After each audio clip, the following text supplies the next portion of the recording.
గౌరవనీయులు మన ముఖ్యమంత్రి గారు కూడా మాట్లాడతారు.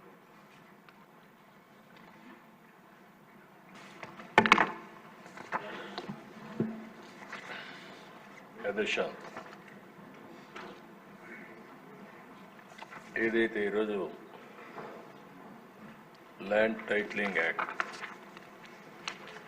రద్దు కోసం రెవెన్యూ మినిస్టర్ గారు బిల్లు ప్రవేశపెట్టారు. ఈ చట్టాన్ని చూస్తే చాలా భయంకరమైన చట్టం. ఏ మాత్రం కూడా ఆలోచించకుండా ఈ చట్టాన్ని తీసుకురావడం చాలా సమస్యలకు దోహదం చేసింది. ఎన్నో రోజులుగా లాయర్స్ అయితే ప్రజల్ని చైతన్యవంతులు చేస్తూ ఎక్కడికక్కడ ఆందోళన చేశారు.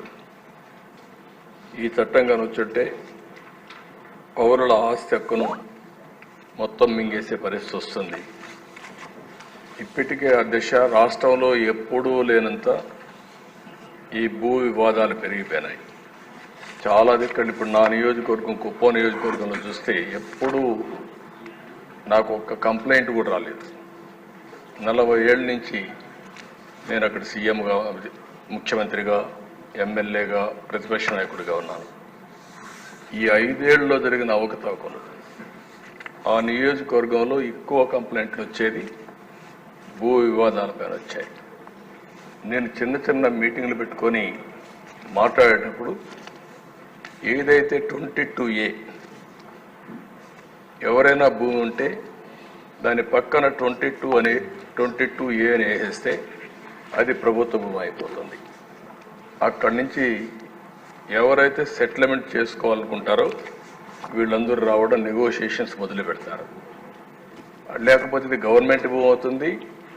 మనం కానీ ఒప్పుకుంటే, వాళ్ళు ఒప్పుకుంటే దాన్ని ఆటోమేటిక్గా మళ్ళీ ప్రైవేట్ భూమి కింద 22A తీసేసి మళ్ళా ప్రైవేట్ భూమి కింద సెటిల్మెంట్ చేసుకునే పరిస్థితికి వచ్చారు. అధ్యక్ష టెక్నాలజీ కూడా చాలా ప్రమాదం. నేరస్తుల దగ్గర టెక్నాలజీ ఉంటే మొత్తం మార్చేయడం, రికార్డులు మార్చడం చాలా ఈజీగా అయిపోయే పరిస్థితి వస్తుంది. ఇప్పుడు దానికి తోడు మీరు చూస్తే అధ్యక్ష ఇటీవల కాలంలో ఇవన్నీ కూడా సెంటిమెంట్స్ ఉంటాయి. భూమి అనేది తరతరాలుగా వారసత్వం ప్రకారం వస్తుంది. మా తాత, మా ముత్తాత ఇచ్చిన భూములు ఇప్పుడు కూడా మాకు వస్తూ ఉంటాయి ఆ కుటుంబానికి. అలాంటి భూమిలో పట్టాదారు పాస్ పుస్తకాలు ఇవ్వడం ఆనవాయితీగా పెట్టుకుంటాం.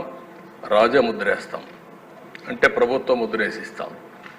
అలాంటిది ముఖ్యమంత్రి ఫోటో వేసుకొని పట్టాదారు పాస్ పుస్తకాలు ఇవ్వడం అంటే సెంటిమెంట్స్తో ఆడుకోవడం. ఇది ఎక్కడ చూడలేదు అధ్యక్ష, ఎవ్వరూ చేయలేదు ఇంతవరకు కూడా. అలాంటివి చేశారు. అప్పటికే ప్రజల్లో చాలా కోపం ఉంది, ఆవేదన ఉంది, ఆవేశం ఉంది. ఏమీ చేయలేని పరిస్థితిలో ఉన్నారు. అయితే ఇటీవల భూ సర్వే కూడా అన్నారు.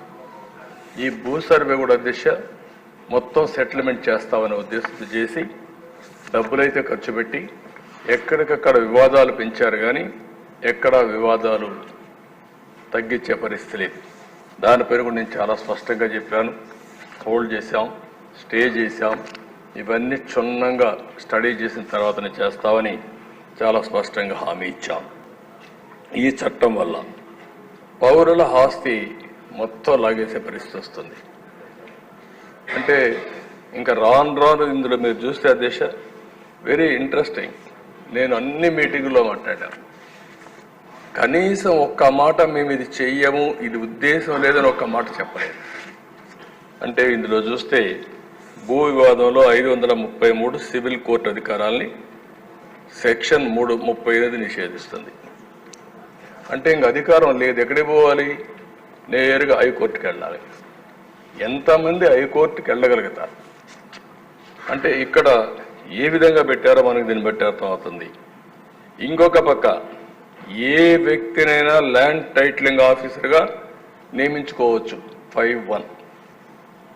అంటే ఇప్పటికే మనం చూస్తున్న సాక్షిలో పనిచేసే వాళ్ళందరినీ తీసుకొచ్చి ప్రభుత్వాన్ని పెట్టారు. రేపు కూడా వీళ్ళ గుమస్తాలు మొత్తం తీసుకొచ్చి ఇక్కడ పెట్టేస్తారు. వాళ్ళ గుమస్తాలు పెడితే మన జాతకాలు వాళ్ళు రాస్తారు. ఏమవుతుంది అధ్యక్ష? అదే రికార్డు మీరు ఒకసారి చూస్తే ఎవరైనా సరే ఈ భూమి నాదని ఒక పిటిషన్ పెడితే ల్యాండ్ ట్రిబ్యునల్కి వెళ్ళిపోతుంది, ఇంక ట్రిబ్యునల్కి వెళ్ళిపోతుంది, ఆర్బిట్రేషన్. అంటే ఇంకా మన చేతుల్లో లేదు ఇది. అంటే మీరు వివాదాలు పరిష్కారం చేయవలసిన ప్రభుత్వం ప్రైవేట్ ఆస్తులను లాగేయడానికి ఎత్తుగడేసే పరిస్థితికి వచ్చారు. ఇవన్నీ కూడా అధ్యక్ష ఒకటి రెండు కాదు. ఇందులో మనం చూస్తూ ఉంటే భారత వారసత్వ చట్టం రాజ్యాంగంలోని ఆర్టికల్ 21, 246, 300కు విరుద్ధంగా ఉంది. ఇంకో పక్క ఈ సెక్షన్లో ఉండేటువంటి ఈ చట్టంలో ఉండే సెక్షన్లు 10, 13, 14, 15, 25, 34, 36, 46 రాజ్యాంగ విరుద్ధంగా ఉన్నాయి. ఇవే కాకుండా ఈ చట్టాన్ని అమల్లోకి తెస్తూ జారీ చేసిన జీవో నెంబర్ 512 రహస్యంగా దాచిపెట్టారు. మనం అడిగితే దానికి సమాధానం కూడా చెప్పలేని పరిస్థితి వచ్చారు. ఇలాంటివన్నీ చూసిన తర్వాత దిశ చాలా ప్రమాదకరమైన చట్టం. నేను మిత్రులు పవన్ కళ్యాణ్ గారు కూడా కొన్ని మీటింగుల మీద చాలా స్పష్టంగా హామీ ఇచ్చాం. మేము వచ్చిన వెంటనే ఈ చట్టాన్ని రద్దు చేస్తామని చెప్పాం. ప్రజలు నమ్మారు. ఎంత భయంకరంగా అంటే దిశ ఒక అభద్రతా భావనకు లోనయ్యారు. మళ్ళీ దుర్మార్గమైన ప్రభుత్వం వస్తే మా ఆస్తులకు మాకు రక్షణ ఉండదు అనే పరిస్థితికి వచ్చారు. అధ్యక్ష కొంతమంది ఇక్కడి నుంచి అమెరికాకి వెళ్ళారు, వాళ్ళకు భూములు ఉన్నాయి, వేరే దేశాలకు వెళ్ళారు, వేరే రాష్ట్రాలకు వెళ్ళారు. వాళ్ళు కానీ ఒక్కొక్కసారి రికార్డులు చెక్ చేసుకోకపోతే రికార్డులు మారిస్తే తర్వాత ఆ భూమి ఆటోమేటిక్గా డీమ్డ్ క్లాసిఫైడ్ చేసేసారు, నోటీసులు కూడా ఇవ్వరు. ఇలాంటి చాలా ఉన్నాయి అధ్యక్ష.